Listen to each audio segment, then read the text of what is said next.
Hey everybody, today we are talking about All Over Creation by Ruth Ozeki. This book is set in Idaho and it is about potato farming. Now, I know that sounds boring, but there's actually a lot more to it than that. It is set mostly at this farm that is Lloyd Fuller's farm, and he's married to Mokoko, and they have one daughter named Yumi, but most people call her Yummy because Yumi was for some reason hard to get and capture in the mind and remember, I guess. And so Yummy is just kind of what people call her, but her actual name is Yumi. So in this farm, they are essentially potato farmers. That is their main thing, and they're very successful. They are doing a really good job at making a living on this. And that goes for quite a while until things in the market start changing and the way of potatoes starts changing. And that is when a lot of stuff happens in our book, is after this change has started to happen. So we start off when Yumi is just a little girl and she's growing up next to her friend Cass, who lives down the road and has also a farm of her own. Yumi and Cass are friends and they hang out all the time together until Yumi is 14 and she runs away. Now, she doesn't say anything about this to Cass, so Cass has no idea, and she's pretty hurt by this, that her best friend would just up and leave, especially after what they've recently been through, which is kind of the whole reason why Yumi kind of is the way that she is later in the book, because from this point we kind of jump forward, and so we don't know why she ran away for quite a while, and it is now 25 years in the future, and things are starting to happen in the farming, in the food industry. So just kind of like her other book, it explored meat and how meat is processed and the types of chemicals that they put into it to make it grow faster and better and yada yada. And so it's kind of similar to that in the fact that they started using certain pesticides, or were trying to replace and genetically engineer and genetically modify things to make the potatoes kind of the same situation, make the potatoes grow better or bigger or faster, and also not get eaten by pests and bugs and things. And so this plays into the book quite a lot, because pretty early on we're suddenly switching to a new group of people that are essentially hippies. They are activists, they are for the people, and they go around doing actions, non-violent actions, to protest essentially at places that sell potatoes that are not labeled, that they have been modified or engineered, or that there are certain things, technology that is being put into these that is not just, it's not organic. And so their main thing is to provide information to the people that it's wrong to not label these things, and that the people need to know if they're eating something that's organic and fresh and natural and from nature alone, or if it is being added all these things into it that could be harmful to the body and harmful to consume. And so they're traveling along in their big van that they all live in, and they just travel and go to different places. They find a pamphlet that is from Lloyd Fuller, and this is where our stories kind of finally mesh together. Lloyd puts out this newsletter about his wife's seeds. She has created this little seed garden where she has found lots of very unique and seeds that are dying away because people aren't planting them anymore, and has this huge catalog that she will send out to some customers, and that they can plant and get their own seeds and keep these different types of plants and foods alive. And so in this newsletter, he basically says, it talks about how the seeds create nature and more life, and it's all God-given, and everything is from God. God is life. God is very much in charge of how our food is made and how our plants survive and all these things. And so he's a believer of that kind of natural nature, organic style of creating food and things. So he ends up becoming like this really like this main important figure for these activists. They're like, we got to go to Idaho and meet this guy. This is the guy. He's going to help us with our agenda because he's perfect. So they end up going to Idaho, meeting Lloyd, and at this point Lloyd is very sick. And so Cass has actually tried to track down Yumi, and she found a couple of different things that were based in Hawaii, and she's like, I'm just gonna email this and see if this is her.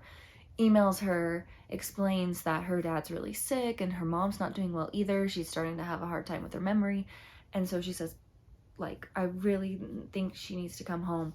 And so Yumi actually gets the letter or gets the email and is like, oh, okay, and makes the decision to take her and her 3 children to Idaho, back home. And she finally sees the state that her father's in and that her mother is in, and it just really affects Yumi a lot to be back in that home that she hasn't been to since she was 14.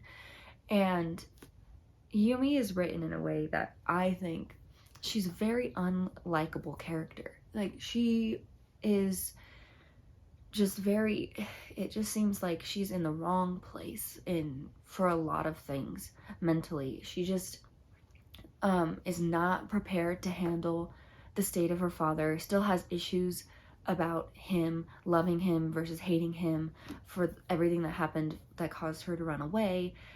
There's just a lot of tension there, and it's just really hard on her, and that she takes that with her everywhere.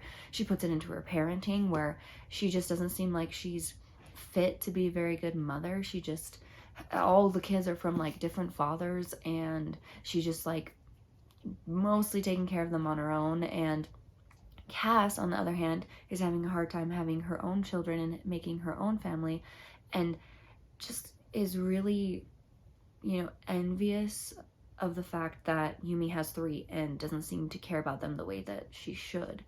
And she just takes up smoking and drinking a lot while she's there. Yumi does.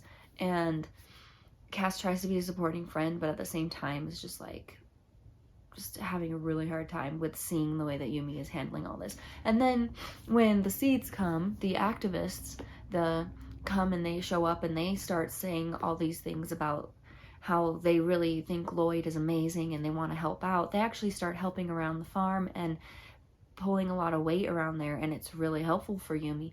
But at the same time, it makes it easier for her to sneak away and do her own things, which is a whole other thing that I'm not going to get really into. But there's this other character that's pretty important named Elliot, and he is working as one of the main people that does like PR and does different things for this company that is making the genetically engineered and modified things for like to go into the plants and everything. And so you would think that makes him the bad guy.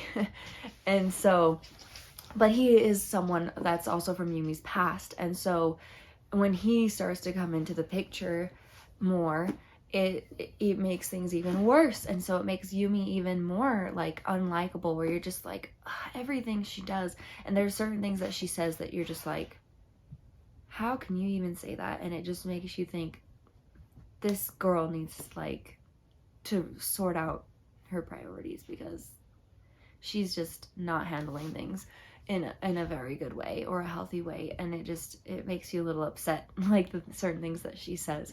And so yeah, even though she's the book is like mostly set in a couple different perspectives, but a lot of times it's her perspective, and it just kind of makes it hard for you to kind of feel bad for her, because she's the one that's making all these decisions that are causing certain things in her life to go wrong or to be chaotic or to make her seem like she's not a very good mom.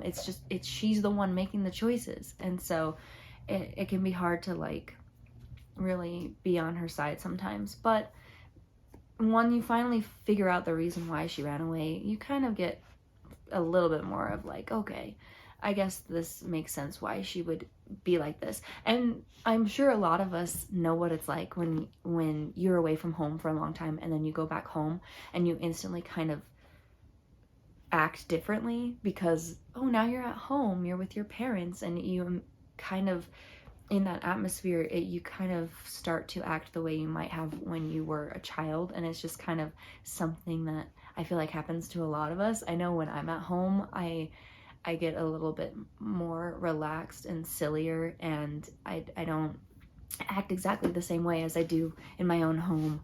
I mean, it's not like a drastic change, but there is a difference, and I think it's because I'm around my parents and all of a sudden I'm the kid again and they're the adults instead of me having to be an adult.